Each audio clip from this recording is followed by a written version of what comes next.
Good afternoon. I'm Sheriff T.K. Waters. Along with members of JSO's homicide unit, I announce today's arrest of Marcel Johnson for 1 count of second-degree murder, 4 counts of attempted second-degree murder, and 1 count of shooting or throwing deadly missiles. This arrest pertains to the callous murder which occurred on December 3rd, 2022, tragically ending the life of Prince Holland. The dedicated detectives standing with me have worked tirelessly, using all available resources to build the case that has culminated in Johnson's arrest. 2 days after this tragic event, I stood on the steps of this building with community and faith leaders by my side to let Jacksonville and its citizens know that even in the depths of our collective grief, we were emboldened to end this senseless violence. With this arrest, we manifest that resolve. This agency and this city will not passively stand by while a subculture that glorifies violence terrorizes our community and kills our children. We will not tolerate or excuse it. With this arrest, our community converts its pain into purpose. When a child dies due to violence, there is no end to the grieving process.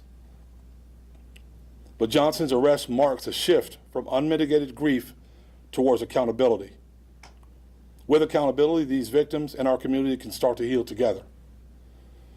Holding the perpetrators of this murder accountable will never bring these grieving parents back to their cherished son, and we realize that. However, accountability will define the act for what it is, and that's murder. And we know Johnson didn't commit these horrific crimes alone. We will continue to use all of our resources to bring those involved to justice. Because there is an ongoing investigation, there's very little that I can share about the facts of this case at this time. But what I can tell you is that this shooting was a culmination of escalating violence between 2 rival street groups. It was targeted, planned, and it was horrendous. I want to take this opportunity to speak directly to those who committed these crimes with Johnson. We're coming for you. We won't rest. We will not tire, and you will be held accountable. Today, the first domino in this violent chain has fallen, and it won't be the last. To the victims of these unspeakable crimes, Jacksonville stands with you. Jacksonville loves you, and Jacksonville will not silently submit to brutality. The loss of 1 life, in this case Prince, is the loss of 1 life too many. Now the time is now for accountability.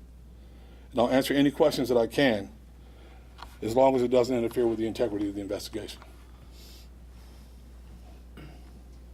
You said there was others that you are looking for. Is there an idea of how many others you guys are still looking for, other suspects?